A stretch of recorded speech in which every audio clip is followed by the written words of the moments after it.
Welcome to the Vet Med Wellness and Leadership Podcast, where we discuss central challenges vet med leaders face, such as burnout, stress, and difficult interactions with clients and staff, just to name a few. In each episode, you will hear about actionable solutions that you can apply to your practice and invitations to connect with fellow leaders who are passionate about improving the wellness of the vet med profession. By subscribing, liking, commenting, or sharing this podcast, you are helping more veterinary professionals find the resources shared in these episodes. Thank you in advance for listening and supporting this show. I hope you enjoy it.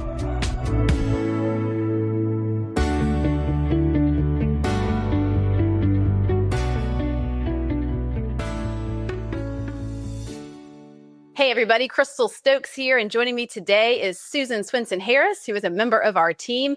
She is our program director and also one of our kick-ass coaches. Welcome, Susan. Glad to have you on. Great to be here. Thank you. You're welcome. So the reason we're doing this podcast today is because we just did a really, really fun and empowering workshop with one of our hospitals on bias and psychological safety. And it was so fun that I said, we really need to turn this into a podcast episode because it is something that is always there, but we don't often notice it. It's kind of the unspoken thing within every workplace, not just veterinary medicine, that if it goes kind of unaddressed, it can wreak havoc. Also, if we're aware of it, it's a really powerful tool to be able to change our culture, change the way we interact with clients. So I wanted to dig in more today on bias and psychological safety. And to kick it off, I thought maybe I'd pass the mic over to you and have you describe some of the things that can go wrong if we're not aware of bias, especially, and developing psychological safety in a workplace. And then what could go right? What could become better when we do become educated on this topic and start applying it in our practice? Sure. And so bias can be very natural. We have to find a way to describe things. So when we do that and we describe things, we come at it from our point of view.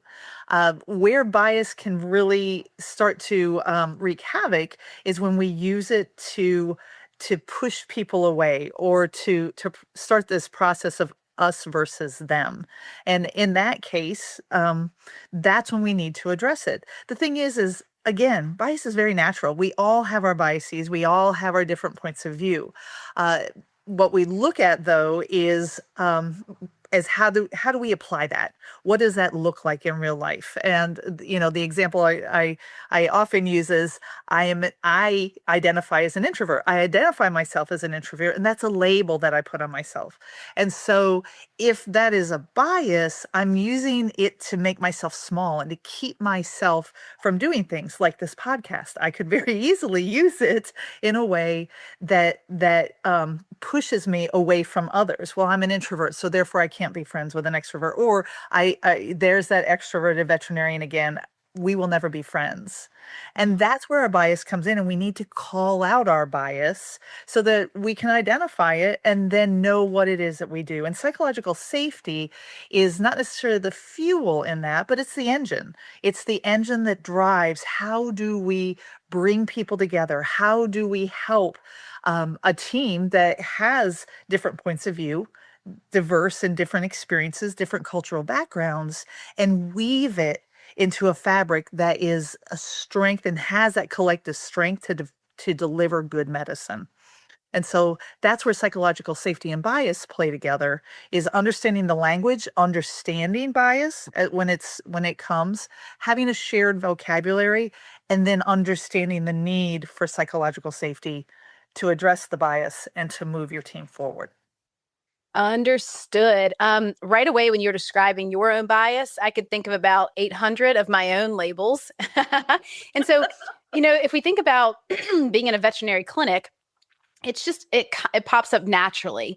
So I want to neutralize any kind of guilt or shame that we might feel in noticing our own bias, because it's just a part of being human. We have a client come in that is angry, and we've seen this person before. We may label them like that's that beep, beep, beep client, or an animal that we've seen before that tends to be anxious and nippy. And it's like we've labeled that pet, and we already are assuming its behavior for the next visit. We might do that with our team members, and it can also be positive things too. Like we might have a bias towards someone that we enjoy this group more, this person more, so we gravitate towards clicking with them and spending more time with them. And then other people that we're less comfortable with for whatever reason, like you said, introvert versus extrovert, or it can be segregated between departments. Like, hey, my onco team, like those are my peeps, and those guys over there in IM, not so much. So just being aware that these things are naturally at play, but when we bring awareness to them, it helps us create an environment where we can develop more safety and trust amongst the team. We can debate, we can have opinions, we can call out mistakes, we can admit to errors. So those are some of the things we're going to touch on today. Is there anything else you wanted to share about what bias is, or do you think we've covered it well enough so that everybody understands if they're asking, what the heck does that really mean? I hope so, but bias is really that point of view that we come from, and it has it's our own beliefs, and many times bias is not is that we come from bias, meaning we come from our own beliefs, or we come from maybe one or two experiences we have with a larger group. It's not necessarily based. It isn't based in fact or logic. So fact or logic is not at play.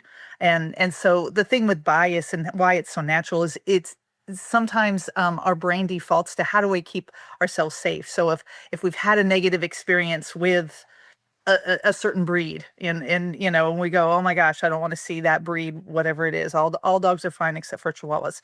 I'm not gonna I'm not gonna deal with a Chihuahua. And we recognize we've had a few experiences with the Chihuahuas, so we're a type of bias is we're going to stereotype all Chihuahuas fit in this box, and we know that breeds have general attitudes and generalizations, but it doesn't necessarily define the Chihuahua that's in front of us, which may be a total sweetheart. Who knows, Oh, So recognizing our bias, recognizing when it's at play, and then moving forward to recognize that our bias or our belief might not be based in fact or logic. perfect. Okay, let's talk about the 4 different kinds of bias. Okay. So when we're talking about bias, especially in vet med, that we see the main overarching one is a negativity bias. And so a negativity bias, we've had a negative experience or a negative interaction, and therefore our brain will start to look for anything that's very similar to that. And it could be if we had a bad procedure, a procedure gone wrong. It could be, I don't want to deal with orange cats, or I don't want to deal with male cats because I've done it before, and negativity bias comes into play that we think that it's going to go bad. And so we start scanning the environment, looking for the next bad thing. Confirmation bias is when that bad thing goes wrong or when that thing happens. So then it's like, see, I was right. So you might have had some really good procedures in the middle. You might have had some really good cats, good orange cats, but then there's that one other one that came, number 13, it was a bad number, so therefore that's our confirmation bias. The other bias we talk a lot about is labeling. So when we put that label on people or on animals or on situations or on teams, and we label that, what we're doing is we're putting them in a box, we're tightening that box, and that's the label. And so therefore we limit the ability of a person to come out of that. So when we label teams as some type of negative stereotype, whatever that is, or label our clients as angry clients, like you mentioned, it's hard to work out of that bias. So, and then the last is where we stereotype. So we take one or two examples, or we take a small group of examples, and then we apply it to the whole place. So everyone in surgery has a tendency toward whatever it is, or we stereotype different people based on one or two experiences that we've already had, and that's how we define them. So we have that before we ever meet them. It's like, oh, you're in crit care or you're in onco, therefore you must be. Ooh, Mhm. yes, I get it. So going back to the first two, which was negativity bias and then confirmation bias, it made me think about, like, let's say I go hiking on a nature trail and I'm just expecting to see rattlesnakes everywhere. I'm looking for danger. I'm hyper fixated. Like, where's the danger? Where's the danger? I'm not even noticing the pretty trees or the hawk that just flew by or how nice the sun is. It's like, no, where are those rattlesnakes? And then, on my 10th hike, finally I see a rattlesnake. I'm like, I knew it. I'm near death all the time. Rattlesnakes are everywhere. Like, that's kind of the experience of our mind has like a flashlight and we're only shining it in very certain places and only noticing what the light hits rather than expanding our perspective to take it all in and not just focus on the things that are potentially harmful or scary or painful. So I really appreciate you going through those different types of bias. For those listening, are there any questions we might be able to pose that will help them think through, like, oh, have I ever been a target of bias, or have I ever maybe targeted somebody else? I think it's easy to imagine, at least for me, I can think of times where I am being biased. Like, I definitely have labeled dogs. I remember chows. I was like, oh no, if it has any dark spot on its tongue, keep me away from it. Like, I can easily think of times where I have expressed bias towards clients, people, animals, situations, whatever. I think noticing when we may have felt bias towards us is also powerful. So could you walk us through that just a little bit? Yeah. Um, it's a matter of noticing it and being able to call it out for yourself. It's you recognize what it is. I have the same thing with thoroughbred horses. I'm here in Kentucky, love thoroughbred horses.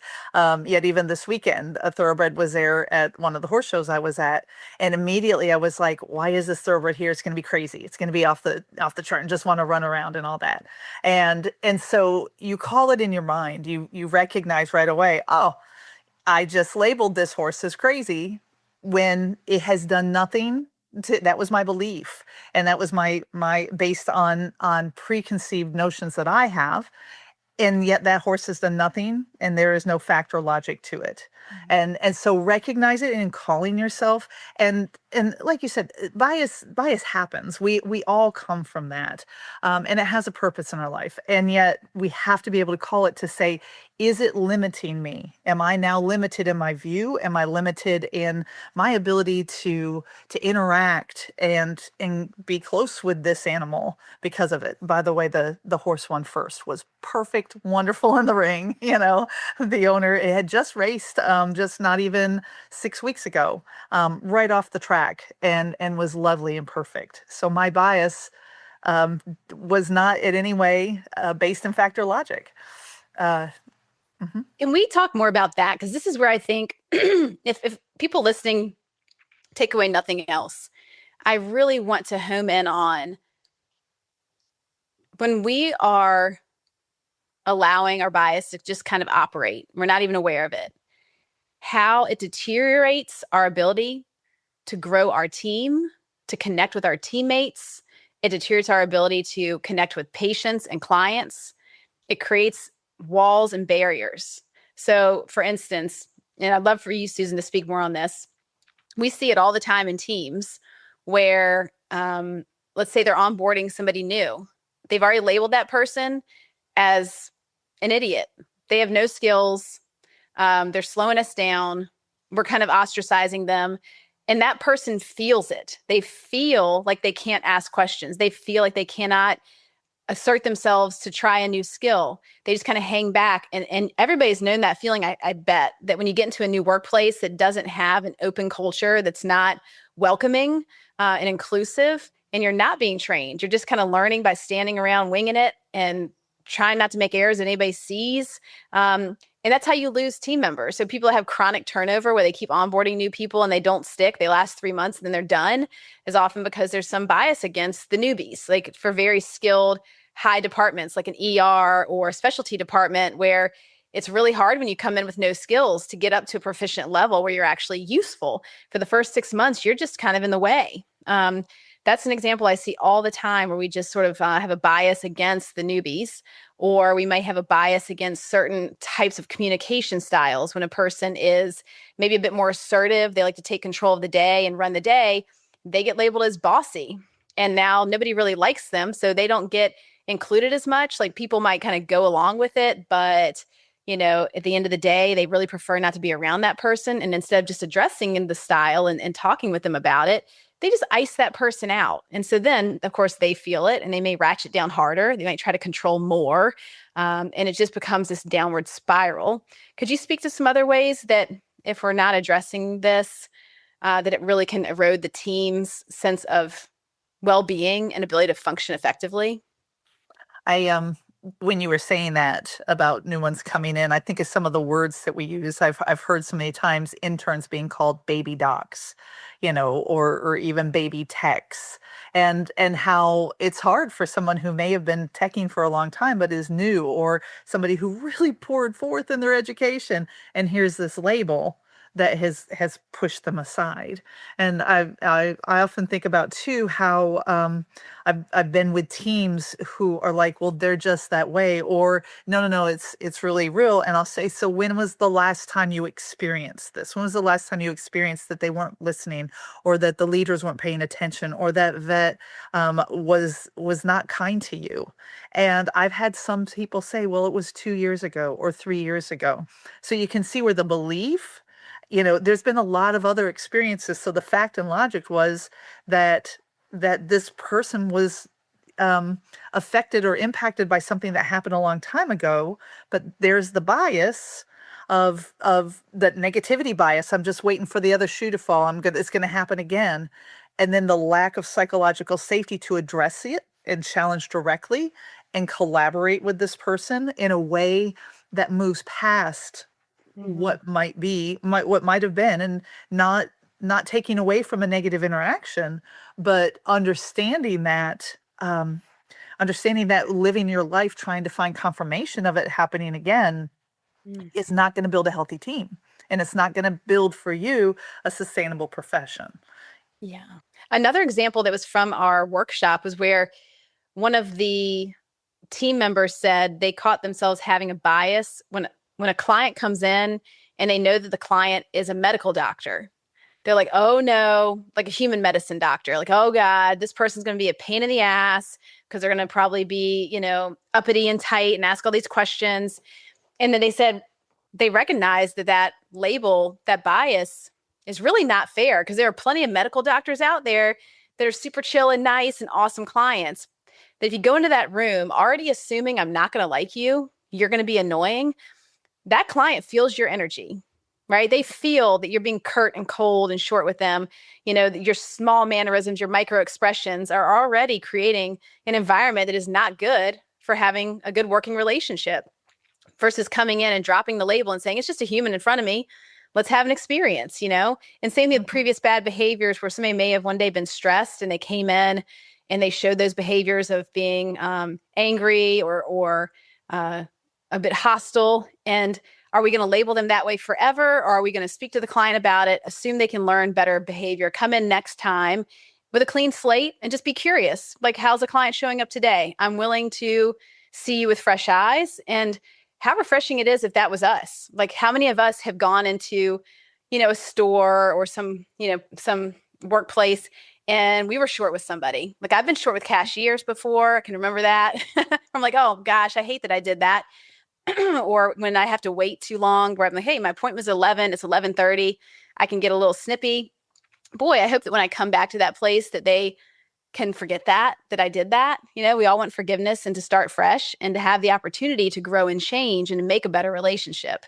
So that's one of the things I really loved about this workshop was that by being aware of our bias, we can soften it and have more curiosity about our teammates. We can get more curiosity from them towards us and also do the same thing with our clients and patients. Yeah. They also brought up how quick they are to look at what somebody's driving, and yeah, Google where they live. Yeah, They- look up like Zillow their home and be like, "Ooh, their home is $5 million. They're going to be this way," or right, like right. prejudging them based on their address or what they drive. But who knows if they're just renting? They might be house sitting. They might just be visiting. That car might be a rental. Like, you have no idea. Those things don't really tell you anything about the human in front of you. Yeah.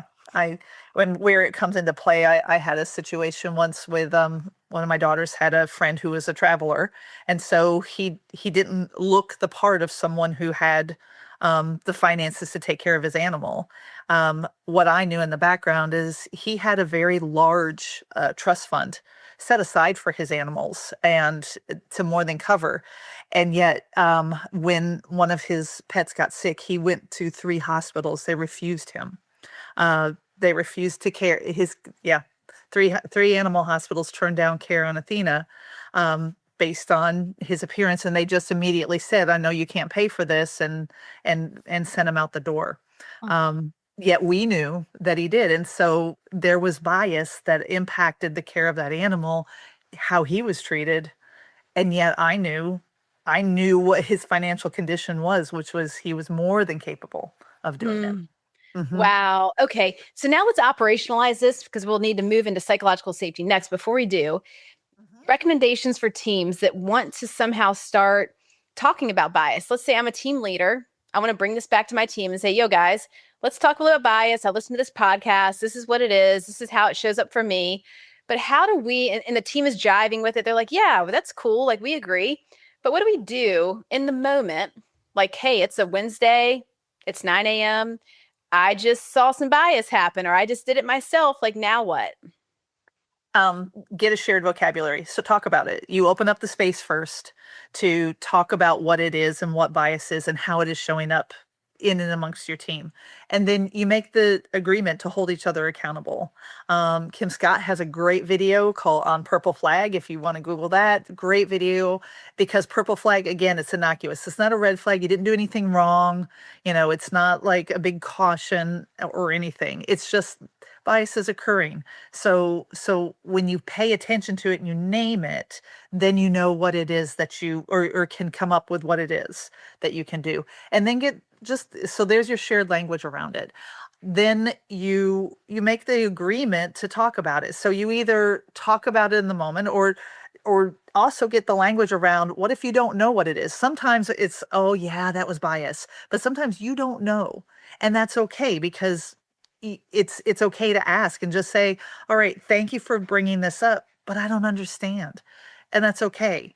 So Right. then you make the agreement to either talk about it in the moment if you have the time or the opportunity. It might not be, or talk about it later. Don't let it go on and on and on.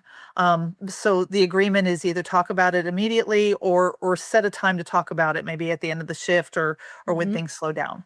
And then just say, I don't understand, or I do understand. What could I have done different?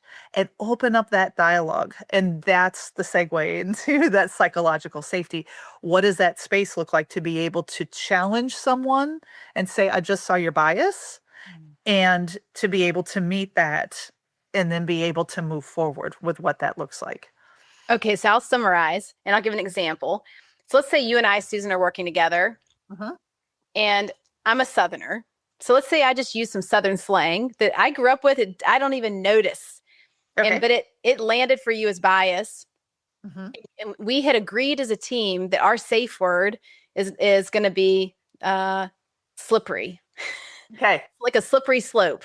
So somebody's Right. slippery, and I'm like, I look at you, you're like, okay, and you say, Crystal, that was slippery, and I'm like, I have no clue what I said that was slippery. So I say, okay, I'm not sure what I said, but can we pin it, during our lunch break, and you tell me about it, and then Yep. during our lunch break, you could just fill me in. Yep. Yep. Perfect. Yep. Because then we have, like you said, a pin in it, and we know that something occurred, and it's not we're not in a culture where it's a death by 1,000 paper cuts. Right. We know that something happened, something occurred, and instead of just me doing "Oh, I'm just gonna have to let it go and just accept," it's me challenging directly and saying, let's talk about this because this might not be a good look for our team. Or if I have this way and feel this way when you say that, others might too. So let's talk about what that is. Love it. All right, perfect. So now we are segueing into psychological safety. You already framed that, what psychological safety is. It's really that environment and that engine that drives us forward towards feeling like we can speak up, we can call out mistakes, we can admit to mistakes, we can debate with each other, and that it's all safe. We can hold Mhm. each other to a high standard, all those things. So I know that we want to break this down right into 4 different elements. Let's do that for the listeners. Okay. And so, yeah, psychological safety, it's so funny because people think it's a fluffy term and it's all, but it's not fluffy at all. Psychological safety is tough. And so it takes a lot of work, and it takes really a lot of awareness to be able to dig in. I have had so many people, doctors say, well, I can't talk about it because I want to make sure I'm creating safety. That is the antithesis of psychological safety. Right.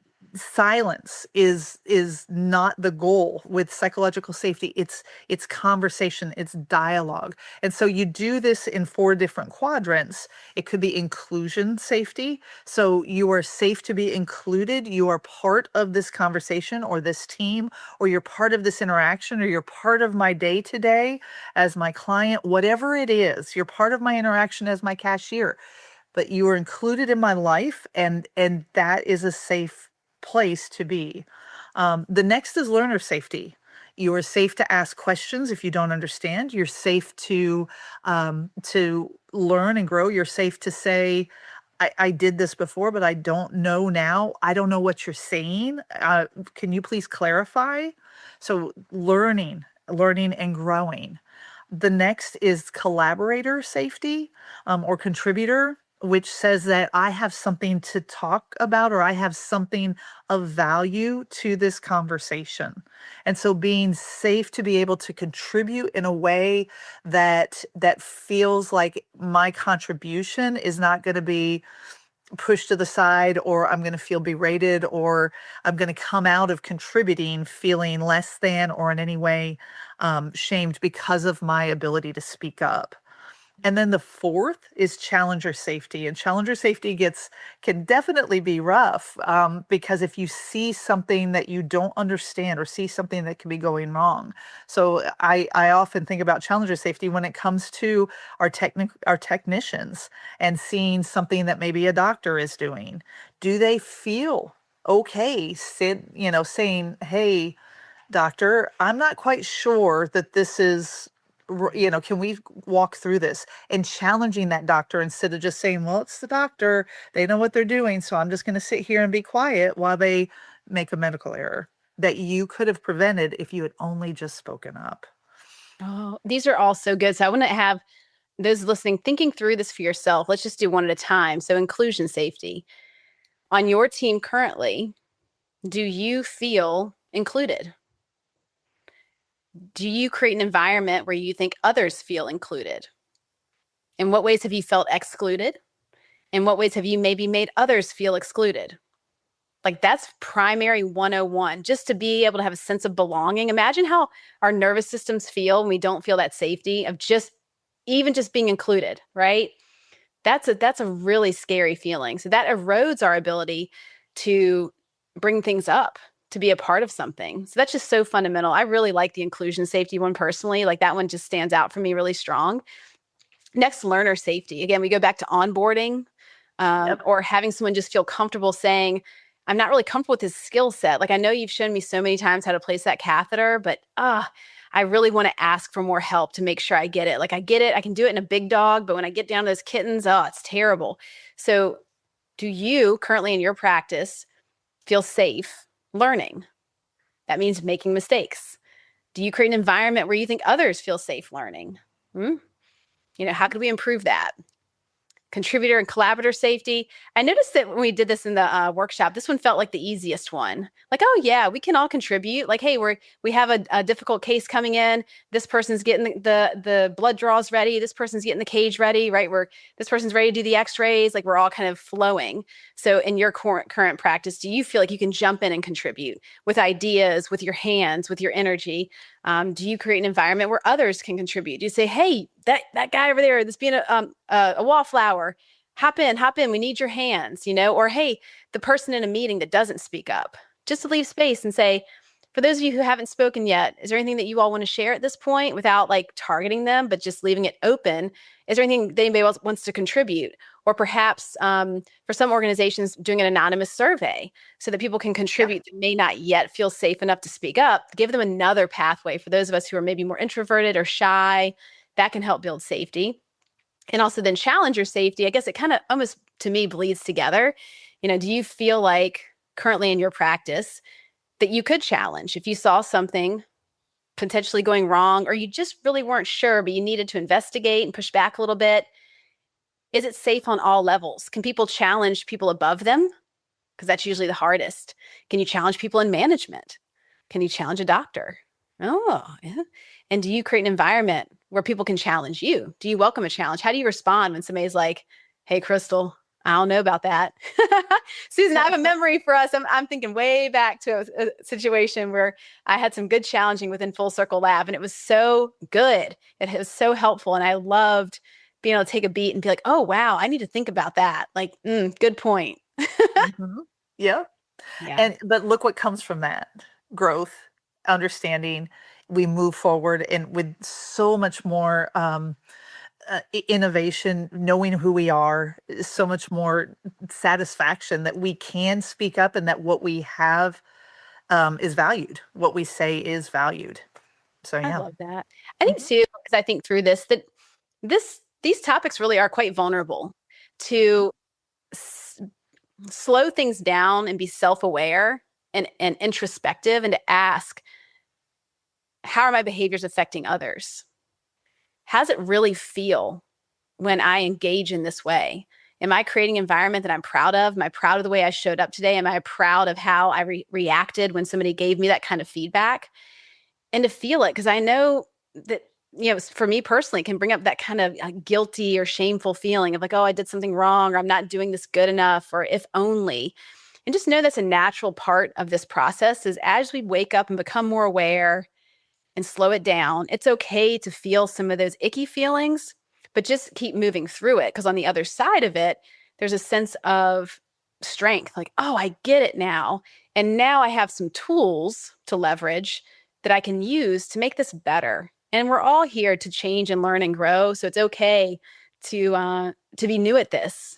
And you have permission to be Yeah. new and to mess up and to try again and to ask for forgiveness and all of that. So I want everybody out there to feel okay practicing, and that even for old seasoned hats like Susan and I, we still do it all the time. We catch Yep. ourselves We do. because it's part of being human, and it's really very challenging.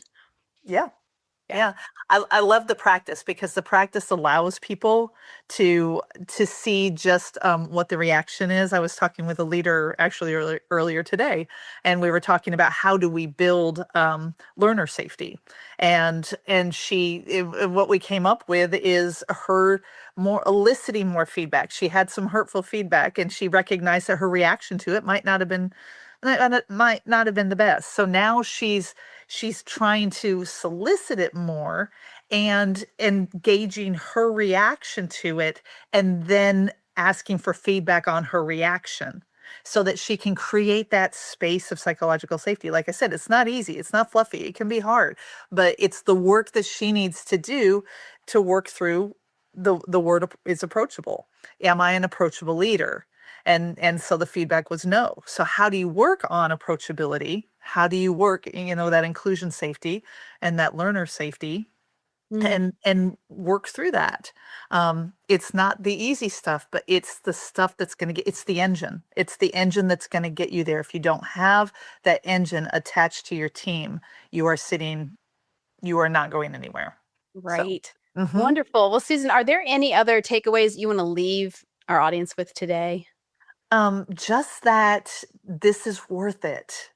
Sometimes we go, we'll put that on the back burner. There's a lot of other things happening right now, but a lot of things are happening right now. There are a lot of things happening. There's a lot of things happening in this profession.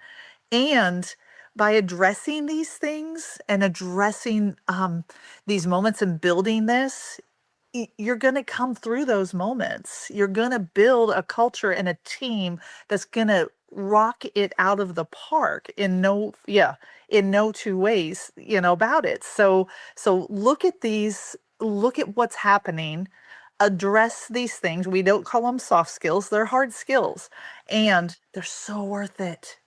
So worth it. Susan, I'm going to piggyback on that and just say, in doing this podcast, I recognize how we're not able to get into the applied learning like we do in a workshop. So I want to Right. tell people that are listening, if this is something where you're hearing this and you're going, gosh, I get it, but I still feel like I'm not sure really how to operationalize this in my clinic. How do I take this from a thought to really making it real? Well, we are here for you if you want to work on that. I think that something that we really enjoy at Full Circle is customizing the content of how you apply it to each situation, because every hospital is different. A hospital is dealing with a lot of turnover.